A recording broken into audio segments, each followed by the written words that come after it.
നമ്മുടെ വീടുകൾ മുഴുവനും വയസ്സന്മാരെ കൊണ്ടേ ആയി കഴിഞ്ഞു. അല്ലെങ്കിൽ ഇനിയുള്ളത് നമുക്ക് വയസ്സന്മാരുടെ ഒരു കേരളം തന്നെയാണ്. നമുക്ക് ഓൾഡ് ഏജ് റിലേറ്റഡ് ആയിട്ടുള്ള പ്രൊഡക്ട്സ് വിൽക്കുന്ന ഒരു സ്റ്റേറ്റായിട്ട് നമുക്ക് ഡിക്ലെയർ ചെയ്യാൻ പറ്റുന്ന രീതിയിലേക്ക് നമ്മുടെ വാർദ്ധക്യം മാത്രമല്ല, വാർദ്ധക്യത്തെ പിടിച്ചു നിർത്താനുള്ള ടെക്നിക്കും നമ്മൾ കൂട്ടിക്കൊണ്ടിരിക്കുന്നു. ഒരു വയ്യായിക തോന്നിയാൽ ആദ്യമേ ഇങ്ങോട്ട് വാച്ചറി, ഒരു യൂറിനറി ഇൻഫെക്ഷൻ ആയിരിക്കാം, ചെസ്റ്റ് ഇൻഫെക്ഷൻ ആയിരിക്കാം, അങ്ങനെയുള്ള കാര്യങ്ങളാണെങ്കിൽ അതിനൊരു പരിഹാരം നമുക്കിവിടെ ഉണ്ടാക്കാം. കൂടെ ആരും വേണ്ട, ഏത് പാതിരായിക്കാണേലും ഇനി പോരെ, V will take care of. വിളിച്ചു കഴിഞ്ഞാൽ വണ്ടി വിട്ടേക്കാം.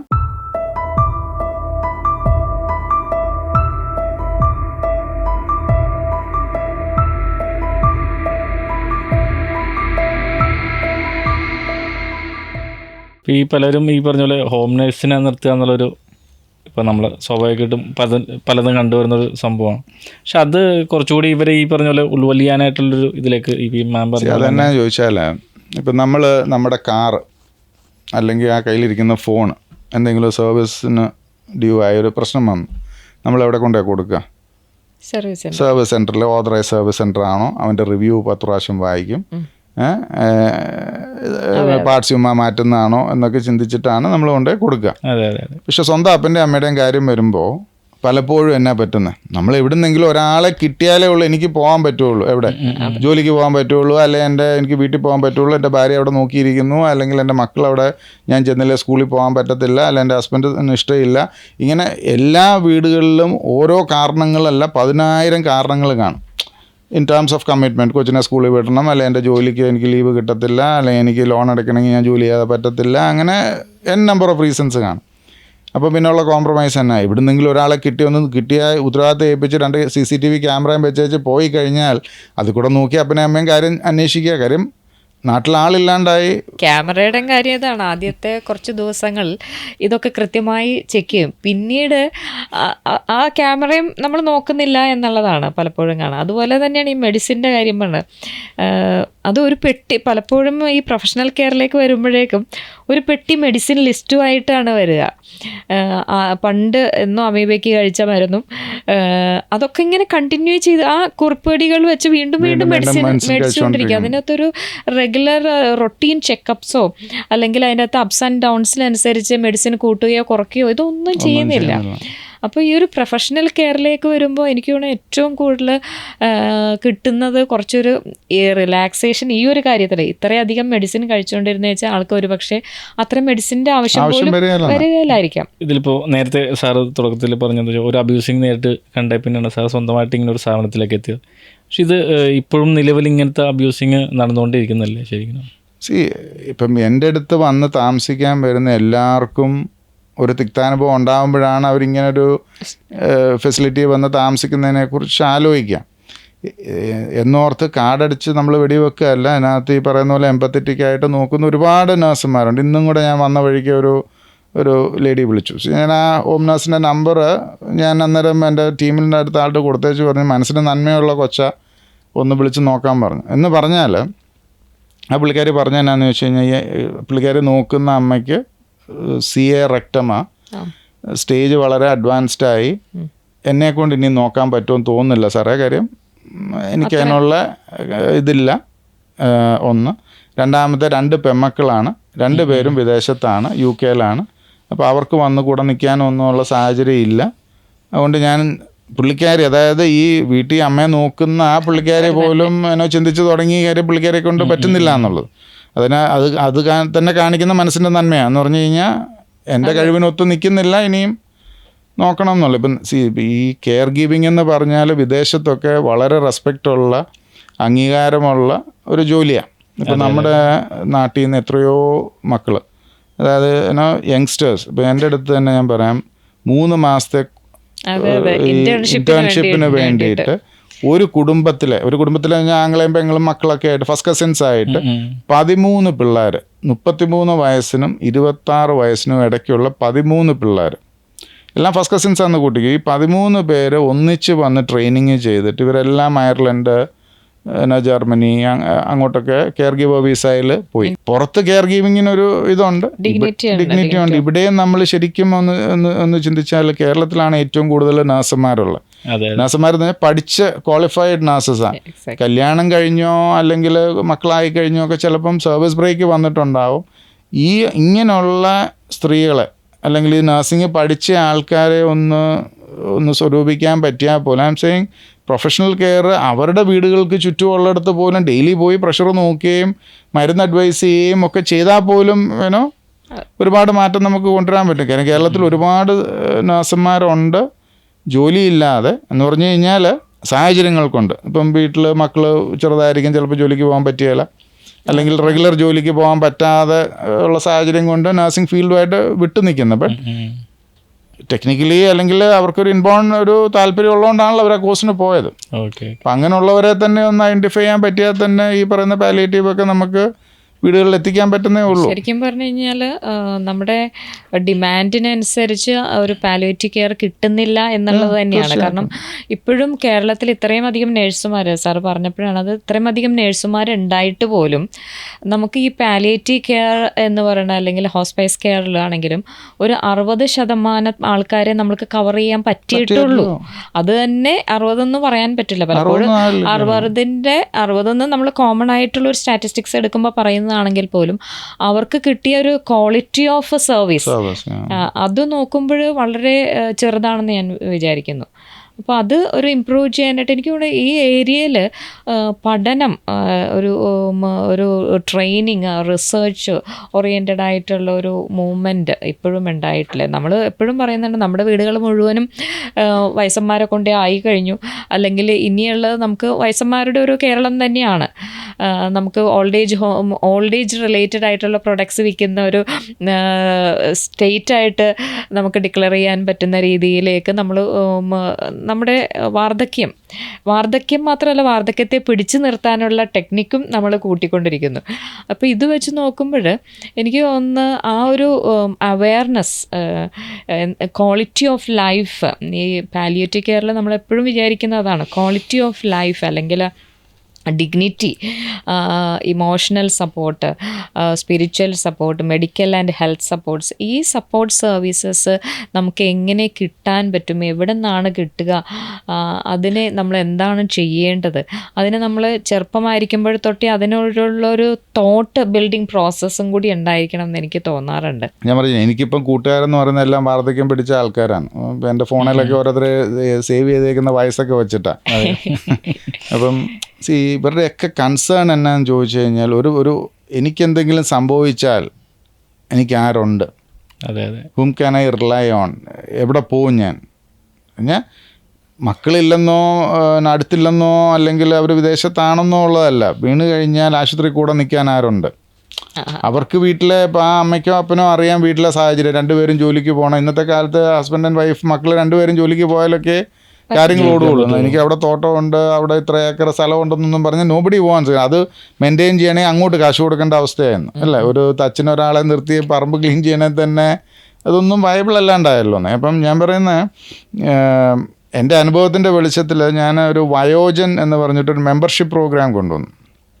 അതായത് ഞാൻ പറഞ്ഞിട്ട് ഇത്രയും മരണങ്ങളെ ഹാൻഡിൽ ചെയ്തു, ഇത്രയും ആൾക്കാരെ ക്ലോസ് ക്വാർട്ടേഴ്സിൽ നിന്ന് കണ്ടതിൻ്റെ അനുഭവം. അതായത് അതിനകത്തുള്ളതെന്ന് പറഞ്ഞു കഴിഞ്ഞാൽ, ഞാൻ ഈ മുമ്പ് പറഞ്ഞ പോലെ ഒരു മെമ്പർ ആവുകയാണെങ്കിൽ ആശുപത്രിയിലോട്ട് പോകാൻ വരട്ടെ, ഒരു വയ്യായിക തോന്നിയാൽ ആദ്യമേ ഇങ്ങോട്ട് വാ, ഒരു യൂറിനറി ഇൻഫെക്ഷൻ ആയിരിക്കാം, ചെസ്റ്റ് ഇൻഫെക്ഷൻ ആയിരിക്കാം, അങ്ങനെയുള്ള കാര്യങ്ങളാണെങ്കിൽ അതിനൊരു പരിഹാരം നമുക്കിവിടെ ഉണ്ടാക്കാം. കൂടെ ആരും വേണ്ട, ഏത് പാതിരായിക്കാണേലും ഇങ്ങി പോരെ, V will take care of. വിളിച്ചു കഴിഞ്ഞാൽ വണ്ടി വിട്ടേക്കാം, അതൊക്കെ ഇറങ്ങി പോരുക. ആംബുലൻസ് വേണേൽ ആംബുലൻസ് വിടാം, കാറ് വേണേൽ കാറ് വിടാം, ഇങ്ങി പോരുക വന്ന്. But only thing is you have to trust us on what we do. എന്ന് പറഞ്ഞാൽ നിങ്ങൾക്ക് അപ്പം അവർ നേരത്തെ ഓതറൈസ് ചെയ്യുവാണ് that we are authorizing Signature Foundation to take any decision on my behalf. ഇല്ല നാളെ വന്നു വെച്ചാൽ ഞാൻ ചികിത്സ തന്നില്ല, അത് തന്നില്ല, ഇത് തന്നില്ല എന്ന് പറയാൻ പറ്റില്ല. നമ്മളുടെ ഒബ്ജക്റ്റീവ് തന്നെ ദുരിതമില്ലാതെ മുന്നോട്ട് കൊണ്ടുപോവുക. നമ്മൾ ഒരു ഹോസ്പിറ്റലായി കഴിഞ്ഞാൽ ഏറ്റവും ആദ്യത്തെ പിന്നത്തെ ചിന്ത തന്നെ ആരാണ് എൻ്റെ കൂടെ നിൽക്കുക. അതൊരു നൈറ്റ് മെയർ. അതിനെ ആശ്രയിച്ചാണ് പലരെ അഡ്മിറ്റ് ചെയ്യാൻ പോലും തീരുമാനിക്കുന്നത്. അതെ അതെ, അത് കിട്ടിയിട്ടാണ്. അത് ഏതെങ്കിലും പുറം അന്യസംസ്ഥാന തൊഴിലാളികളെ, ഇതര സംസ്ഥാന തൊഴിലാളികളെ ആരെങ്കിലും കിട്ടുമെന്ന് ആദ്യമേ നോക്കി വെച്ചിട്ടാണ് നമ്മൾ തീരുമാനിക്കുന്നത്. ഒരു സർജറി ഡേറ്റ് പോലും തീരുമാനിക്കുന്നത്. നമുക്ക് എല്ലാ ദിവസവും 24/7 ആദ്യത്തെ 2 ദിവസം ഞാൻ നിന്നോളാം, ഒരു മകൻ പറഞ്ഞു. രണ്ടാമത്തെ ആൾ പറഞ്ഞു 3-ാമത്തെ ദിവസം 4-ാമത്തെ ദിവസം എന്നെ കിട്ടൂല, അടുത്ത ദിവസം ഞാൻ വരാം. അപ്പോൾ അതിനുള്ള ഗ്യാപ്പ് ആര് നിൽക്കും? അപ്പോൾ അതിന് പറ്റുന്ന ഒരാളെ കണ്ടുപിടിച്ചതിന് ശേഷമാണ് നമ്മളൊരു സർജറി ഡേറ്റ് ഫിക്സ് ചെയ്യുക, അല്ലെങ്കിൽ ഹോസ്പിറ്റലാക്കാൻ തീരുമാനിക്കുക. അപ്പോൾ അത്രയും ദിവസവും ഈ അച്ഛനും അമ്മയ്ക്കും വേണ്ട കെയർ, ഞാൻ പറഞ്ഞ ട്രീറ്റ്മെൻ്റ് അല്ല, ഒരു കെയർ, ഒരു സാന്ത്വന പരിചരണം. അല്ലെങ്കിൽ ഇത് മുഴുവനും നമ്മൾ വിചാരിക്കുന്നത് ഈ പാരൻ്റ് കേൾക്കുന്നില്ല എന്നാണ്. ഇത് മുഴുവനും മനസ്സിലാക്കിക്കൊണ്ട് ഒന്നും സംസാരിക്കാനോ ഡിസിഷൻ എടുക്കാനോ പറ്റാണ്ട് കിടക്കുന്ന ഒരവസ്ഥയാണ് എനിക്ക് തോന്നുന്നത് ഏറ്റവും പെയിൻഫുൾ. നമ്മുടെ മൈൻഡും ബോഡിയും കോർഡിനേഷൻ പോയി കഴിയുമ്പോഴത്തേന് പിന്നെ ഇറ്റ് ഈസ് വെരി ഡിഫിക്കൽട്ട്. നമുക്ക് പറയുന്നത് മനസ്സിലാവുന്നുണ്ട്, പക്ഷേ നമ്മുടെ മക്കൾ തന്നെ ഇത് പറയുകയാണ്, എനിക്കിന്ന് നിൽക്കാൻ പറ്റിയല്ല, ഒരാളെ കിട്ടാതെ എങ്ങനെ എന്നുള്ള ചോദ്യങ്ങൾ ഇവരുടെ മുന്നിലായിരിക്കും ചിലപ്പോൾ നടക്കുന്നതേ. അതൊന്ന്. രണ്ടാമത്തെ വേറൊരു കാര്യം എന്ന് പറഞ്ഞു കഴിഞ്ഞാൽ, ഇപ്പം നമ്മളൊരു ഹോസ്പിറ്റലിൽ ചെന്നു, ഡോക്ടർ പറഞ്ഞു ഇന്നതെടുത്ത് കളയണം, അല്ല അത് ചെയ്യണം, ഇത് ചെയ്യണം. ഉടനെ നമ്മൾ പുറത്തോട്ടിറങ്ങും, മക്കൾ 3 പേര് കാണും, 3 പേരും ഗൂഗിളിൽ തിരയും, ഗൂഗിൾ 3 കാര്യങ്ങൾ പറഞ്ഞു കൊടുക്കും. അതിനിടയ്ക്ക് എൻ്റെ റിലേഷൻ അവിടെ ഒരു ഡോക്ടറെ അറിയാം, ഉടനെ അവരെ വിളിക്കും.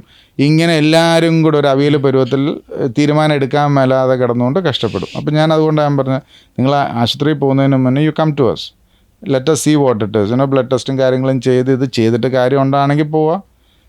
സ്റ്റഡീഡായിട്ട് പോയി ഒരു ഡിസിഷൻ എടുക്കുന്നതിന് ഒത്തിരി വ്യത്യാസമുണ്ട്. കാര്യം പലപ്പോഴും പലരും തലവെച്ച് കൊടുത്തേച്ച് പിന്നെ എന്ത് ചെയ്യണമെന്ന് അറിയാൻ മേലാതെ കിടന്ന് ഒരു 5 ദിവസത്തെ ബില്ല് കിട്ടിക്കഴിയുമ്പോഴാണ് അടുത്ത ഡിസിഷൻ പോയിന്റിലേക്ക് വരുന്നത്.